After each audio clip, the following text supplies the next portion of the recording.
who we have here. Hello, everyone, and welcome to Los Angeles, right? And this podcast, this one you're listening to presently, is actually going to be the greatest podcast that there ever was, that there ever will be. Not only the greatest one you've ever heard, but the greatest one that ever existed, because today on Los Angeles, I have my dear, dear friend, someone I respect and admire, Miss Caitlin. Miss Caitlin, how are you today? I'm doing so well. How are you, Alex? You are doing so well, aren't you? I'm well as well. I'm quite You forgot well. to tell them I'm your number one listener. I So forgot. I was just getting to that. Caitlin is my number one listener, my biggest fan. Been with me since the beginning. Even the dark ages when I wouldn't post my podcast and just emailed them out to my friends. you play it on your phone as I'm sitting next to you and we're drinking a beer.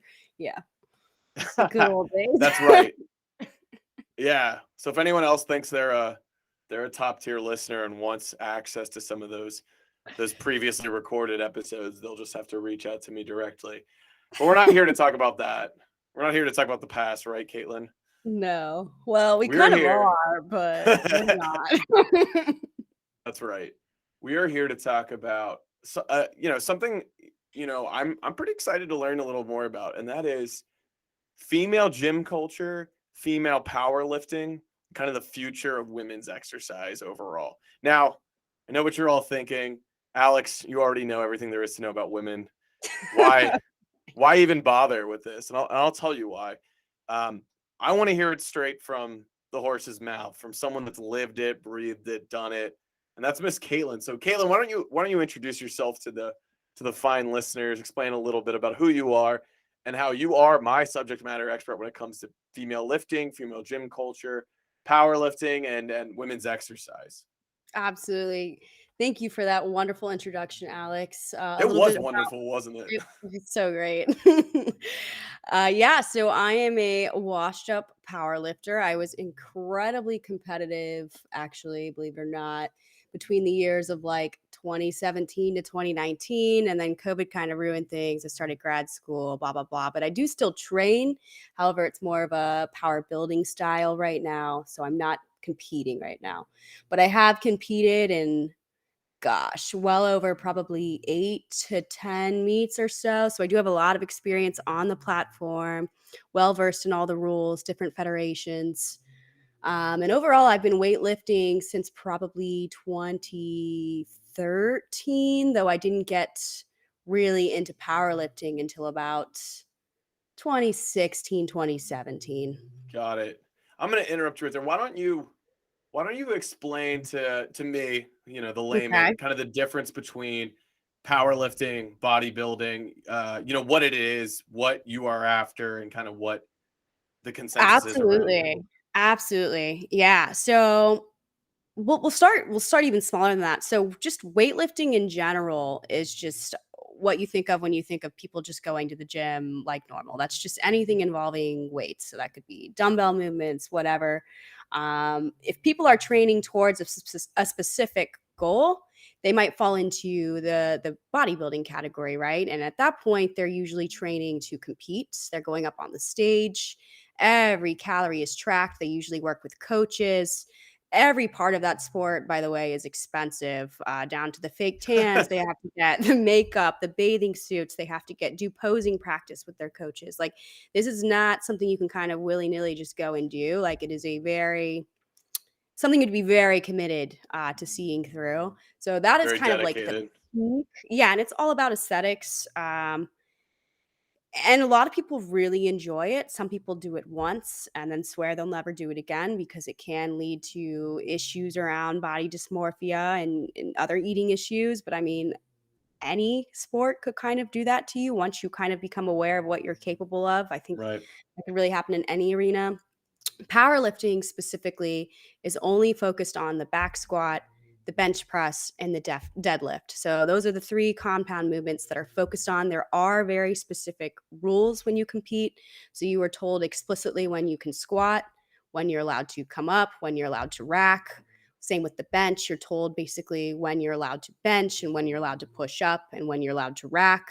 For deadlift, the only command you get is the down command. So you can pull it up whenever you're ready, and then they'll tell you when to pull it down. There are specific rules about what constitutes as a lockout for your deadlift. So it is very regulated regardless of what federation you compete on, but the rules are mostly the same between federations. There are slight variations, like certain federations might have you use a different bar, or they might say on your bench that your heels have to be down, but then other federations don't allow your heels. You can have them up, so maybe you get a better arch. That's when you'll see some of those crazy videos of people having crazy bench press arches, things like that. The other weight-based sport that you commonly hear about is Olympic weightlifting. I don't have much experience in that. I did some years of CrossFit where I learned the basic movements of that. But that is just your snatches. You do that first. You get 3 attempts, and then your clean and jerk. So that's when you're basically putting it up over your head as well. But you're cleaning and We jerking it up. But yeah, those are like the big sports that are out there. I've only uh-huh. competed in CrossFit here and there at a very mediocre level, and then in powerlifting as well, and that was at a state and national level. Great. And I really appreciate kind of the introduction to it. That's pretty helpful for me. I am really curious as to how you kind of got started in that. I mean, obviously, you take one look at me, you know that every time I walk into a gym, they actually tell me to leave. They say, "Sir, you are too jacked, too shredded, too cut. Yeah, you have too much premarital sex. There is no reason for you to spend any more time in the gym." So I've never even approached the idea of powerlifting, right? I mean, it's just not something that they'd let somebody like me compete in. So I don't even know how you'd get started in that, right? So how did you find your way into becoming a powerlifter and actually competing? Was it just being a routine exerciser?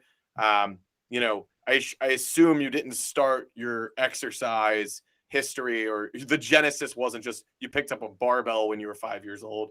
You mentioned it didn't really come around till later in life. So how did that kind of happen?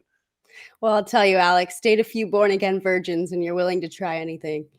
No, I'm kidding. Hey, you Anyway, you shut your mouth about born again virgins, all right? These people are carrying the weight of all of us, all right?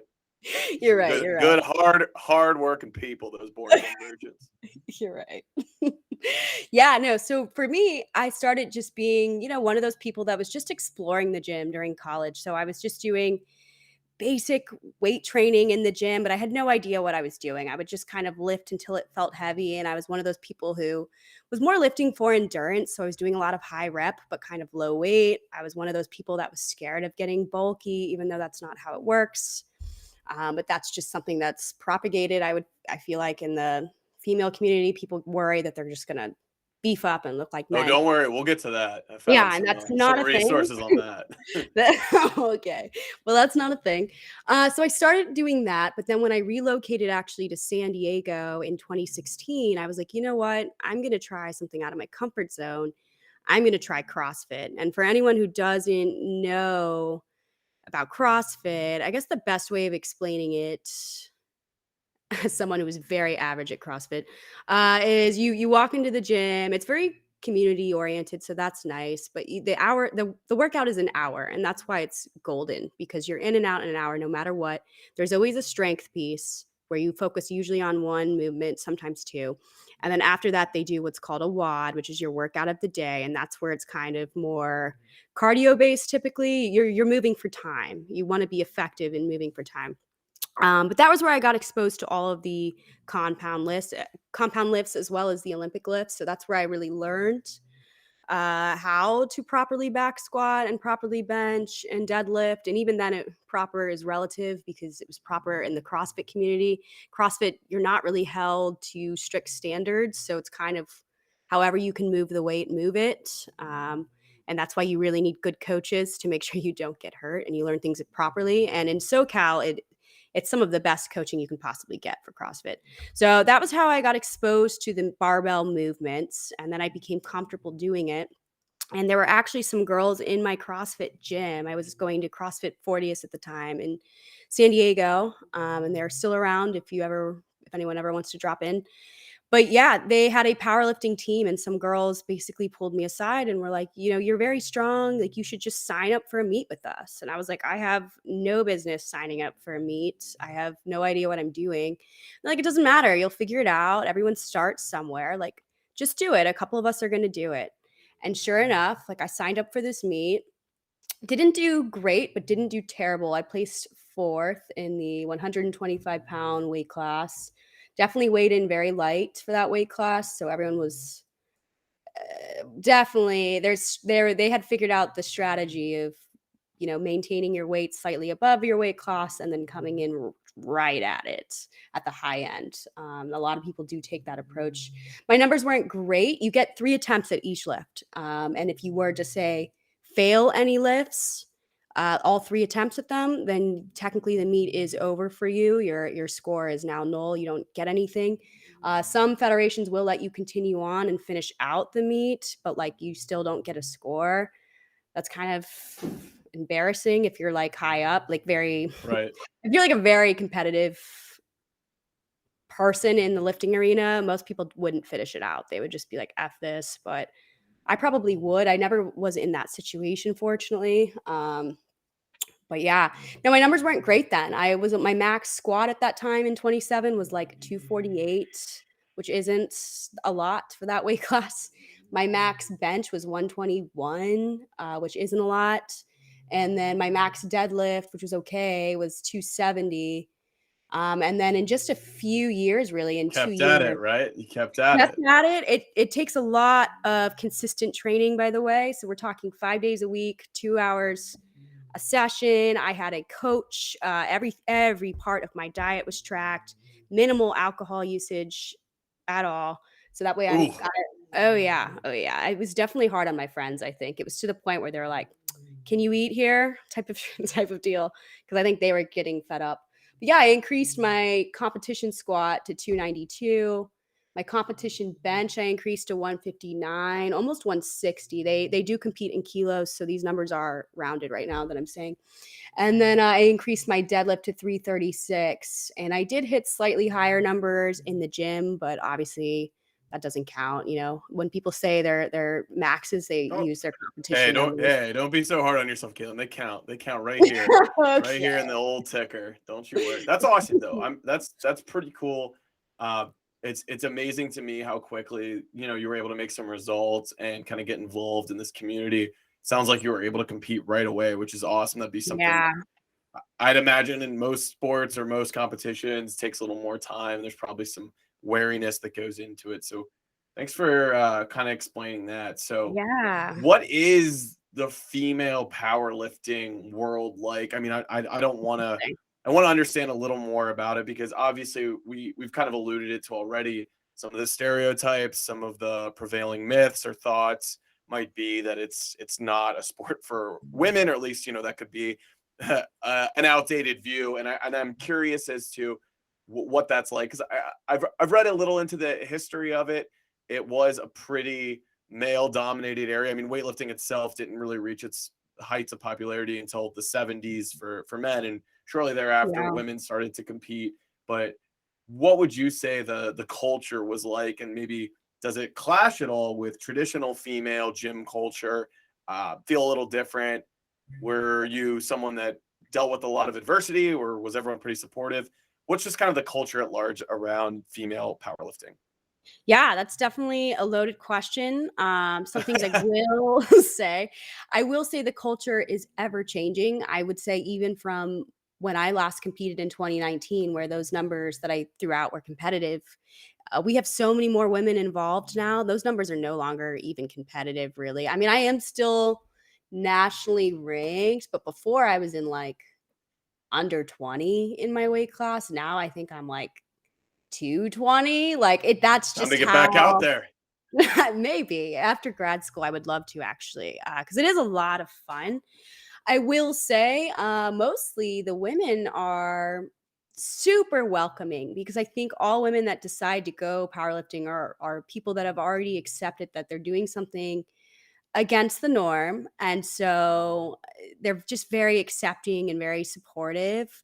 I will say there will be a night and day difference between doing your powerlifting workout in a normal or sometimes called Globo gym, like your LA Fitness, versus doing it in a powerlifting specific gym. In a powerlifting specific gym, it's, like, encouraged to, like, I don't know, get loud, get worked up, snort ammonia, whatever you gotta do to, like, get your lips in, like, whatever. Some people slap each other on the backs, like, like, I mean, I hey, don't I've been one of those people, but I don't appreciate how you called out LA Fitness there. LA Fitness is a I can quality see your gym, bro. institution that I enjoy very much. Okay. Great saunas, towels, very I'm not clean. saying anything's wrong with that. I'm just saying that you're not gonna find an abundance of powerlifters at LA Fitness because that environment doesn't cater to lifting heavy. Got it. Got it. I'm doing a little bit of reading into it. It seems like one of the most notable kind of heroes in the female powerlifting area as it kind of got on in the 80s was Karen Marshall, and she was able to break a pretty amazing record for a 300-pound clean and jerk. And it's something that at the time, I think this was 1987 powerlifting championships. He was If it's from a the clean United and jerk, States. it'd This probably was in North be America, where if it's a clean and jerk, it probably would be Olympic weightlifting. oh, okay. That's right. And I believe one of the things that was kind of a big question about it was the actual progress that could kind of go from there. And it says that just a few years later, her record breaking performances would have only landed her 10th place instead of first. So quickly was able to kind of progress to where it is today. A lot of the movement and kind of building around strength training was some of it being the science of knowing that it's better for us than traditional cardio or outdated views of exercise, and then also Title IX being a big part of equal sports opportunities for women in college, which was already getting them into strength training, and then competing was just the natural next step. So it's pretty cool to see how it's kind of grown. So I will say awesome. you've kind of hit on a constant theme in the strength community where you're always chasing someone, like the bar for what you have to beat, it's always improving. There's always someone who's training every single day you're not, There's always some new goalpost. So that can really be hard for athletes, male and women, because it becomes this comparative thing, especially with social media. And so a lot of people tend to give up after a few years because they just don't feel like they're making enough progress. And so you really have to reframe everything to be about you. Are you making progress? Are you stronger than you were Hmm. yesterday? And that's the only way to really have longevity. Because if you make it about being the best and how you compare to others, you're just going to get really down on yourself and burnt out. Got it. And I don't want to take a ton of time on this, but I would like to ask you a few questions about this because it is something that interests me a lot. What was your experience, or at least the perception you had or understanding that you have of steroid use in weightlifting? And I mean that in powerlifting or maybe bodybuilding, since you've probably been around both communities. Yeah. Maybe it's something that you see in CrossFit too. And I just want to say for all the listeners out there, I'm using steroid as a encompassing umbrella term to talk to like any performance enhancing drug. So if that is something like Anavar or HGH used to build muscle, or if it's something like clenbuterol or Adderall used to cut fat, get a little skinnier, or maybe it's something like prednisone, cortisonal steroid being used to reduce inflammation or heal injuries faster. Just curious, as to this day, these are pretty controlled substances that maybe have some harmful side effects. Are these some things you perceived in your time? Anything you'd like to share about them? Absolutely. Yeah, I think it's very normal in any strength sport to see it's very normalized. It's not something that's even really judged anymore. Where people get upset about steroid usage is if you're competing in a tested federation and you are gaming the system. If you're able to figure Did out a way to game did the you test. compete in a tested? federation? You were in I a tested federation. always competed in tested federations. I don't have any personal experience with steroids. However, I've dated people who've done steroids. I've had friends that have done steroids, male and female. Um, you predominantly see it in the bodybuilding and powerlifting community. You don't see it Hmm. as much in the Olympic weightlifting community or even really CrossFit, but it does still happen for sure. Interesting. Yeah, and I, I think to some of the different types of side effects and such. I mean, there are probably some more risks associated, It's not just great with for women. female. It's not great for women. Yeah. Yeah, just from the people I've talked to, definitely the deepening of the voice, that's distinct. Like, you can't escape Hmm. that at all. You even see some terrible acne, male pattern balding on females, believe it or not. So their hair gets really thin. You can tell, like, in their breasts that they become, like, super muscular. Some women really struggle with infertility. So there have been some very well-known powerlifters who've had to quit the sport entirely because they want to have kids, and it's because they couldn't compete in the way that they wanted to if they were off Right. steroids. Um, Depression can be a problem as well. I will Maybe say, psychological dependence as well. Is that the maybe something that could? definitely, I will say, if you are gonna go down that route of doing steroids, I would say 2 things. First of all, I would make sure you've already reached your peak potential before deciding you need steroids. You know, already work with a coach and reach your peak potential. Secondly, I would also work with some type of doctor and make sure you're getting blood Yeah. work done constantly to like make sure that your hormones are okay and you're not just screwing your body up for life. From the people that I've talked to that have done steroids or continue to do so, that's their top advice on that topic. Use a doctor. Sounds good. Yeah, they Cool. get blood So that work done actually all the time. great. Yeah, no, that was something that I was definitely pretty curious about, and just wondering where it kind of stands. Definitely something I don't know a lot about, but I'm very interested in kind of how it exists in these different types of culture, especially if women are under maybe kind of pressure to use these performance enhancing drugs. But it sounds to me like people are understand, they weigh their risks and kind of go from there. That does bring me to a little controversy I'd like to talk about Okay. if you are game to hear about this, Miss Caitlin. Oh, I'm always game. All right. So have you ever heard of the brand Gymshark? I'm sure you have. What What am a I even pivot. saying? I've heard of them, yes. Yeah. So Gymshark, obviously the fitness apparel and accessories manufacturer and retailer that was founded in 2012 in the UK, in England to be more precise, and was founded by Ben Francis and Lewis Morgan. So the reason I bring up Gymshark, uh, I've heard a little bit about this, done a little bit of research on it, but Gymshark is often credited with kind of the modern Instagram social media branding, and that especially geared into the fitness community. So the story goes that two college kids, or uni, as I believe they call it over there I think so. in the UK, um, they started creating their own bodybuilding clothing. Right, they cut clothing in a certain way to make look more in sleeves. Basically, bought a sewing machine and were putting their decals and designed Gymshark clothing.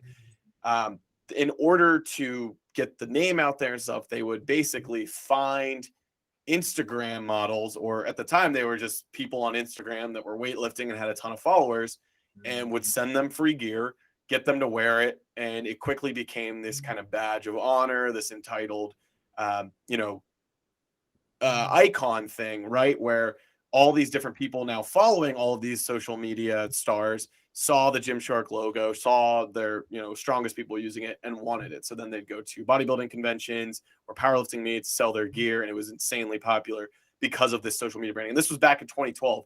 So now we see that all the time, obviously. Yep. But Gymshark is kind of credited for creating that. Now, the controversy, Caitlin. Do you know anything about the controversy associated with it thereafter? No, I don't think I know anything about a controversy, so maybe they covered it up Well, pretty well. yeah, I mean it's definitely more of a maybe just a social reckoning where people expect some sort of responsibility for them. But they were very adamant and you know, always stubborn that all of their athletes, you know, the Instagram models they were sending free gear to were clean. And they would always purport that and say, these people are not taking any steroids, not taking performance enhancing drugs, when in reality, a lot of them fucking were. And it's not like they were Yeah. actually checking. So, you know, they face a lot of criticism for promoting a lot of unhealthy kind of gym habits, right? You'd sometimes have 19, 20-year-olds who were just shredded either because of good genetics or because performance enhancing drugs. And then people who don't really know as much see them with the Gymshark gear, think that means that they're clean, and start listening to their terrible workouts and diets that they were posting on their Instagram, since a lot of them, some of them did not necessarily have backgrounds in kinesiology or exercise science, or you know, they weren't dietitians or anything. They were just kind of speaking either from their personal experience or crap they also read online. So a lot of really bad information got out there, and it was kind of perceived to be coming from experts. So how does that sound to you? I mean, I know in recent years Gymshark has tried to clean this up. If you actually go to their website now, a lot of their models are more body positive types, maybe not the traditional super jacked Arnold, muscular hulks that they might have had in the past. So what do you have to think about that? Any kind of reactions there? I just wanted to contribute a little bit about that to the Yeah, no, conversation. you See if bring up a it's lot of interesting thoughts. I think it's becoming very common, not to be like political, but now in society where people either use a product or buy into a product, sometimes products are free, and then they want that social responsibility now, of but are you making sure what you this mentality that you've created is safe or sustainable when maybe there's no way of like controlling that fully, And so you just bring up a good point. I will say that model that Gymshark created has applied all over, especially the fitness community. You see it with other brands, CrossFit brands like Born Primitive. It's mostly all CrossFit athletes. I mean, their clothes are awesome, but yeah, and they do include a lot of body positive models as well. But like, this is not a unique method. You see it in the powerlifting world too, where certain brands are putting their beefiest guys, and they're like most jacked women in these clothes. And I will say something to think about, a lot of these top level athletes, competing in these sports is their life. They're making full income off this, off of monetizing their Instagram, monetizing YouTube. So now they're sponsored through clothing, and every time someone uses their code, they're getting a cut. So in a way, people I think also feel inclined to support these athletes that they're following, and where really they're just like continuing this cycle, right, of these people who maybe have unrealistic or unnatural body standards, they're Mhm. being elevated up. I will also say, as it relates to misinformation, that is still so prevalent in the fitness world, and it is incredibly frustrating. My Instagram is private and I don't let strangers follow me, but I see it on public Instagrams for a lot of these famous people like Steffi Cohen or Maddie Forberg, um, even John Hack. Like, these are very famous people if you wanted to look up in the powerlifting community, where you see ignorant people all the time commenting on doesn't count or just really crappy stuff you'll see. And these are people who have no education in or formal training really in powerlifting at all. So you should really look to reliable Do your resources. homework before you're an asshole, is what you're saying. Yeah, and if you need help, like Juggernaut is a great community to look into. Barbell Medicine, they post a lot of great articles. There's just so much out there already where you could get educated if you really just put in the time, and half of it's on Right. YouTube. You don't even have to read if you don't want to. I But yeah, I do hate finding reading. I know my listeners hate reading too, so doesn't I'm our glad you brought whole that up. generation. God, yeah. All right. Well, I'm glad you kind of mentioned a few resources to start with that are useful for those trying to get after it. Do you have just starter advice for maybe a woman who wanted to get into powerlifting and had no idea where to begin? Yeah, I would say honestly, join a powerlifting specific gym if you can, but if you can't, the most important thing is finding a coach, someone who's very knowledgeable. And I will say, be careful at picking the most popular person on social media, because some of those people are Sucks. they're outsourcing their coaching to someone else because they already know they have the brand. And so they're like, well, this guy can do it, and I'll just take a cut, and I'll just give them, I'll just give that person who's writing these programs a cut and say it's from me. Like I have actively seen this. So I wouldn't go with like the most famous person in the world, but that second tier level, that's pretty safe. People that still actively compete, they have a good following. Their athletes seem happy. Every time I was looking at a new coach, I would always ask to talk to some of their athletes and see how they were liking it, how they progressed before diving in. Cool. Cool. All right. Well, let's move on to some of the more fun stuff I wanted to get into. I might have Okay. some speed questions for you. Okay. But first, I do have a little article here by a Nicola I'm Pavliaglani, I'm if you sure are that's familiar right. with her. I'm sure that's right. Um, she is a power lifter who has listed some of the odder things that she has heard, Oh yeah. mostly from men. Yeah. She's been asked, "Are you actually a man? Oh god. Can I see your calluses? Can you flex for me? Are you strong enough to make a grown man feel like a child? Oh, that's Uh, a good one. would you consider bearing my children? You're very strong."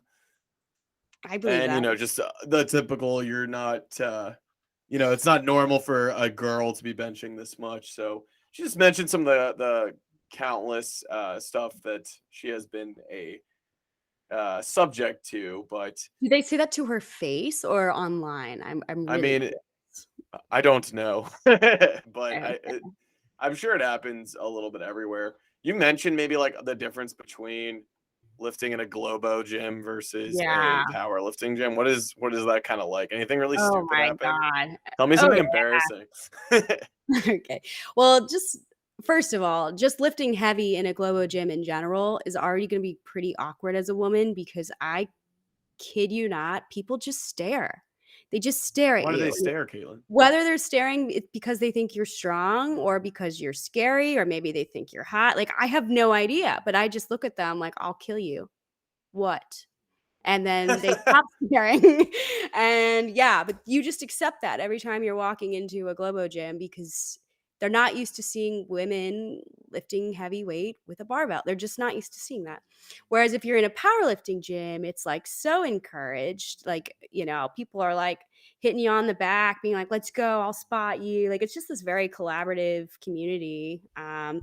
Very pro being strong as fuck and not worrying about what you look like at all.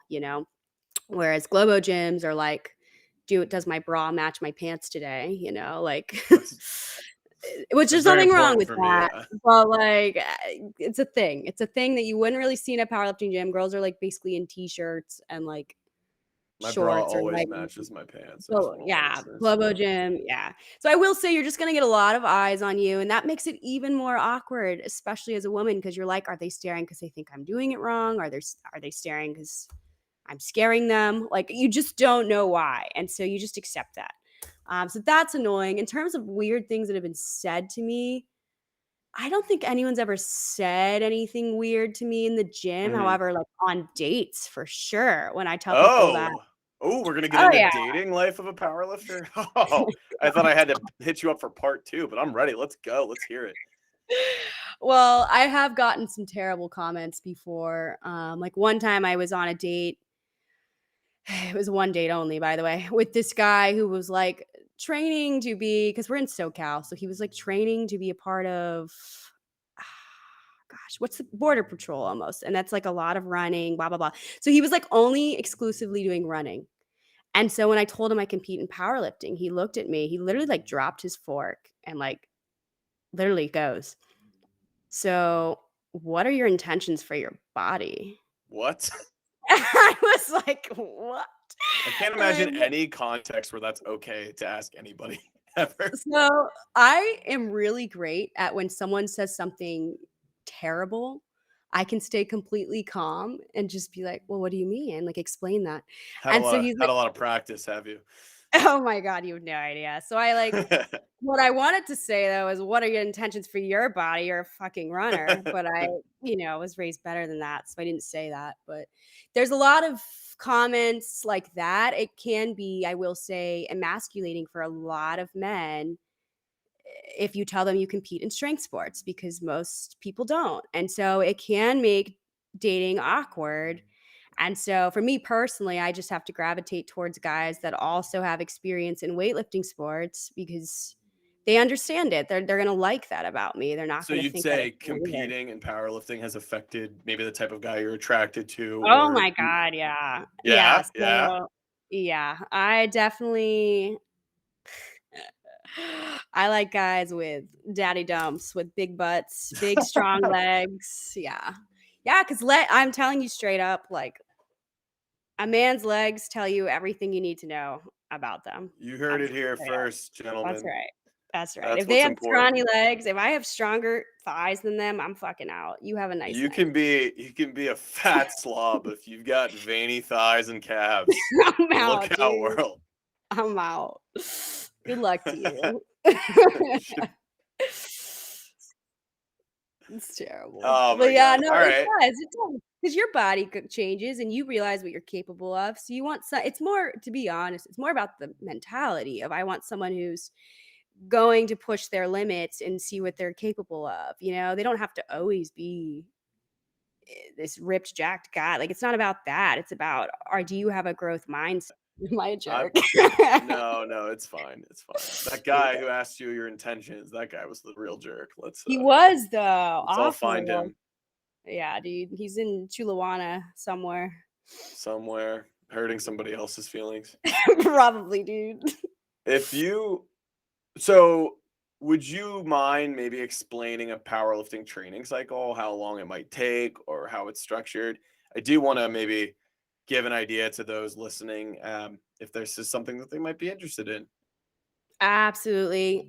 So first of all, I will say that I've never been a coach and I've never had to make my own plans. I've always worked with a coach, but typically what you'll Right, find right, because those who can't do teach, and obviously you can compete, Right. and those who can't teach gym. I I will not comment on that. But yeah, so there's different models that you can follow for periodization, which is what it's called when you're going through a powerlifting training cycle. But usually you'll start with some type of hypertrophy. And so that's going to be anywhere from like 50 to 75% of your one rep max in terms of intensity. And then volume is usually going to be anywhere from like 3 to 6 sets, and then reps, you're gonna be doing anywhere from, like, 8 to 20 reps.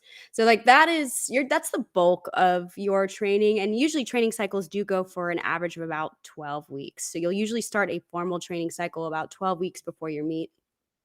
After hypertrophy, you would shift into strength. And then strength is going to be basically high 80s to mid 90s of your one rep max. So that's going to be you doing 2 to 5 sets. I would say even lower than that, probably like 2 to 4 sets, and maybe you're doing 2 to 5 reps. So it's very low rep, and then your peaking comes way later.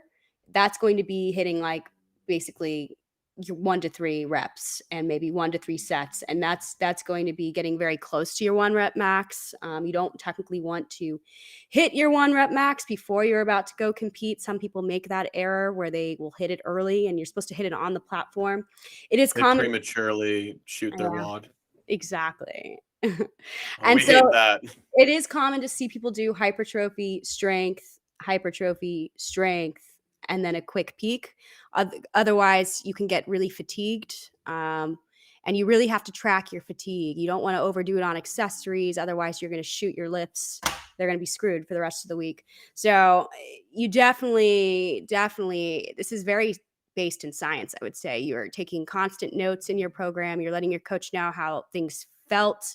You're letting them know, like, what was that RPE? How many reps in reserve do I have? That's RIR.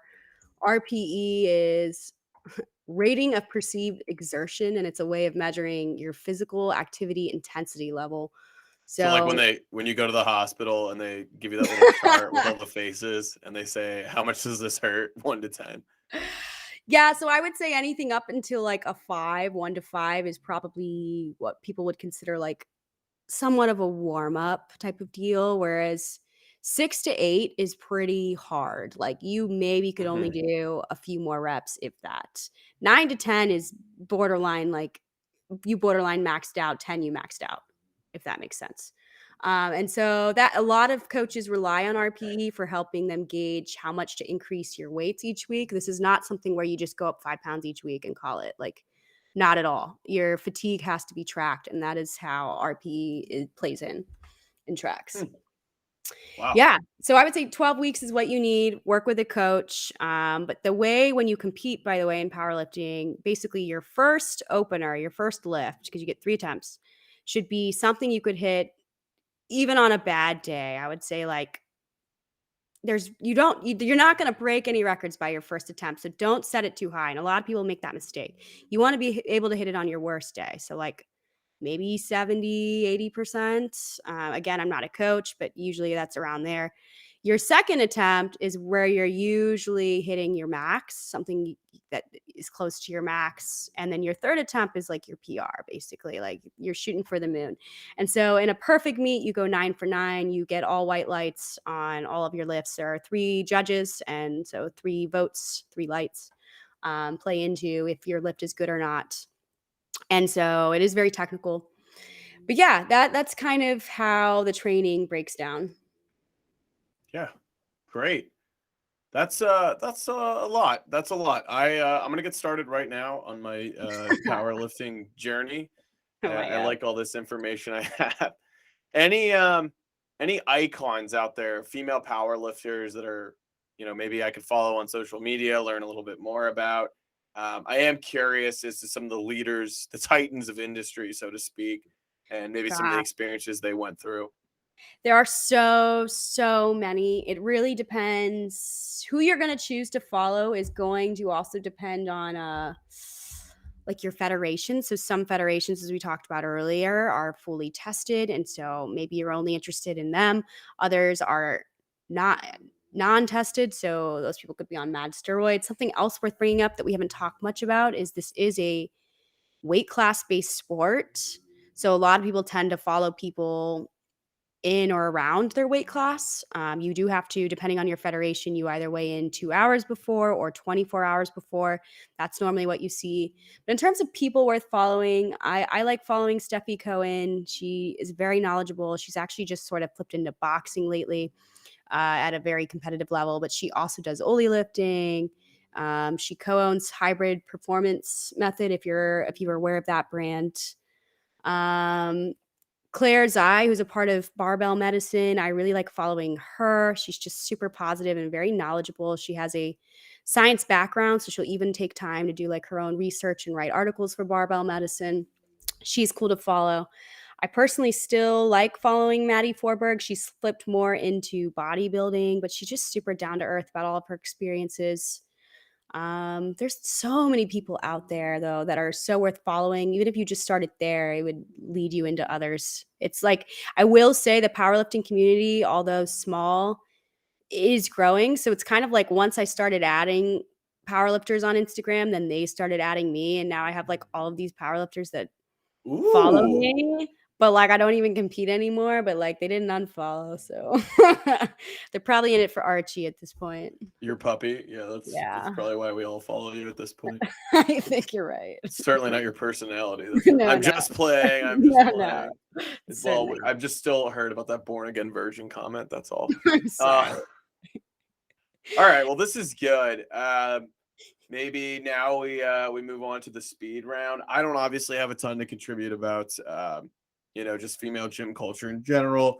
It does seem like something that's getting better by the day, which is awesome. Really happy to see that, there are opportunities for women that want to compete in powerlifting or maybe other sports kind of related to that. So it's pretty cool to talk to someone that's kind of been through the ranks, so to speak, and worked her way up. So thanks, Caitlin. Are you Yeah, ready for some fun speed questions that me, yeah. a podcast host, has prepared for you? Yes. All right. What's your go-to protein? I like to use dimetized protein. I It just works well with my stomach. I also use their pre-workout when I need pre-workout, but usually I drink so much coffee that I don't. But it's a good brand. I like it a lot. So you already answered, but pre-workout is a no? No for Caitlin? I don't usually like to have that much caffeine in my body, to be fully honest. If I was gonna hit, like, a PR that day, I'd probably just take a hit of ammonia straight up. I'm All dead right. serious. Maybe 2. What's the best corporate gym you've ever been to? Corporate, that'd probably be Gold's Gym back when we lived in Arlington. It's just classic, you know? Have you ever been to the original Gold's Gym in Venice? Dude, I haven't yet. Oh, I I mean, you think I might walk be in, old. It's just, like, you using it walk out. out, you're on. There's a lot of history there. There's some really cool things, a You lot of like went? movie posts. Of course I went. Of course Did I you went. take your shirt off at the outdoor area like No, everyone yeah, does? they scream, "Put it back on, sir, sir." I knew it. No, I mean, there's a lot of autographed NFL player jerseys and a lot of cool movie posters from stars that work there. But I hate to just throw it under the bus like this. It is one of the most disgusting, stickiest, grossest, smelliest places I've ever been To in. be Like, fair, I kinda do like the nasty garagey gyms, like, I that's thought I did. I thought I did till I experienced this. And I walked in, walked out with hepatitis. It was just a very, very like I don't know if it's ever been cleaned, and I've never seen anyone cleaning it there. But there are some characters for sure. That's half the fun. Yeah. What is the worst gym you've ever been to? And don't say LA Fitness because I don't appreciate that. Dude, actually, believe it or not, I'm gonna say Planet Fitness, where I went with my little You went to brother. Planet Fitness? My little brother made me when we were in Memphis. They don't even have a squat rack. They had a Smith machine. I was like, "Bro." Yeah, lug alert. Do you know about that? If you start lifting too heavy, they Alert. they sound the lug alert. I have a friend who was a college football player, could bench over 440. He's a massive human and he works out there. I don't know why, but he loves it. Why? And he's like, dude, don't sound the lug alert, bro. Okay, well, that's great. I might even go back now that I know it's called the Lug Alert. You better hit that lug alert. That's great. I'm sorry. If you work out Planet Fitness, I don't mean anything. I've never been. I'm just being an asshole. I mean Uh, it. what's the weirdest thing anyone's ever said to you in the gym? I guess I already asked you this. Yeah, I no, guess I tell me don't about a really have. time you got asked out or something really awkward at a gym. Oh, no, there's definitely been a lot of that. Weirdly though, it happens more in the Globo gym by, like, some scrawny dude who doesn't know what he's doing, but he had balls that day. Um, no, I've had some embarrassing moments in the gym, but never, like, I don't know. I honestly think I All scare right, men. what's the most I think I embarrassing scare moment? men. The What's the most most embarrassing moment? embarrassing moment of my entire life in the Give it gym. to me. So I was working out in this new gym. This was my first powerlifting gym. I had just left CrossFit. And this was a very small, tight-knit community. They It wasn't a normal powerlifting gym because they would never play their music very loud. So like it almost felt like you were lifting in a fucking library for fuck's sake. And there was no more than maybe 20 people in there at a time. It was very tiny. Long story short, I was doing what's called conjugate training, and that involves a lot of chains that you add to your barbell. And like, I was using it for squat. And the whole point basically is to help you build strength as you're coming out of the hole. So it's heaviest when you take it off the rack and you start your descent. But then once you're in the hole, it's very light because you're going down and the chains start to rest more on the ground and then you shoot back up. It gets heavy again. So it's one method of like building strength. You don't really see it used much anymore, but some people swear by it. But anyways, I fucking farted so so loud. And this cute guy who I had been like making eyes with all workout just looks at me like mouth dropped. And I shit you not, I just unloaded that bar and left. I was like, I can't be here anymore. That's so good. Yeah, that's I been feel the like worst. if we're gonna, I don't even know where to go with that, but It was so bad, dude. I do have a confession that I used to hate running into you at the gym back when we lived in Arlington because Why? I remember one time I was wearing a sleeveless shirt or cut off, and you said to me, your biceps have to be at least was it 14 or 16 inches to wear a sleeveless shirt? I probably said 22s.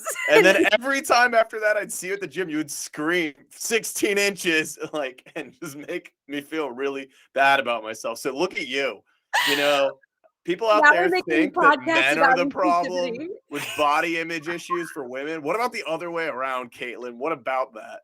I've always been quite the Napoleon. I'm sorry. I'm not that sorry. All right, these next few speed questions, one sentence or less. All Okay. right, what's your biggest regret powerlifting? Not doing mobility work enough. What's your favorite workout? Oh, like lift, Yeah, favorite lift. squats. What's your least favorite lift? Probably deadlift. It's too much work. It's taxing. What's the best thing anyone's ever done for you in the gym or said to you? Ooh. I don't know.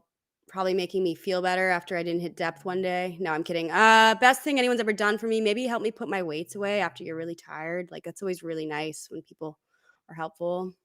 How important is gym fit or clothing To style? me, not at all, but to a lot of people, that's like 90% of why they go. And I respect that. It's just like I don't care. What's the worst part about being a woman? I'm not answering that. All Answering right. questions like that. All Just right. No, kidding aside, this is really awesome stuff. I really appreciate you joining me today, Caitlin. Anything else you want to add just about female lifting in general, gym culture, advice you might have, anything you'd like to say before we sign off? Yeah, quick closing thoughts. If you're someone who's just getting into the gym, don't be hard on yourself. Don't overthink it. People aren't if you find like they're looking at you in like a Globo gym, it's not for the reasons you think. It's probably because they think you look cute that day. Seriously, don't overthink what you're doing and don't let whatever people are saying like get in your head. Like 14-inch biceps. Yeah, dude, don't listen to those guys at all. Also, nutrition really is what if your goal is like weight loss specifically, which it tends to be for a lot of people going to the gym starting in the new year, and that's when we're recording this. Nutrition, I encourage you to just start tracking like your macros and RP strength is a great resource you could look into if you really were interested in attempting to get that in check from a way that uses science. Also, if you're serious about powerlifting and you want something entry level, Juggernaut also makes an app, and they can basically write your programs for you, and you can pick your accessory work. It's just cool. There are a lot of ways to ease into this without it being too complicated or too expensive or too time intensive. So, just find what you're able to do and what works for you. All that really matters in the end is finding something you can be consistent with and happy doing. Killer. Well, thank you so much, Caitlin, for joining me today. I learned a lot. I didn't expect to have such a newfound respect for female powerlifters, but it is pretty awesome to learn this stuff. And I implore any female listeners out there that have been on the edge of deciding whether or not they want to do it to go for it and to reach out to my dear friend Caitlin if they need any Yeah. advice. All right. Well, with that, thank you all so much for listening today to Los Angeles. We will be back soon and hope you have a great week and take care. Cheers, Thanks, everybody. Ed. Thank you.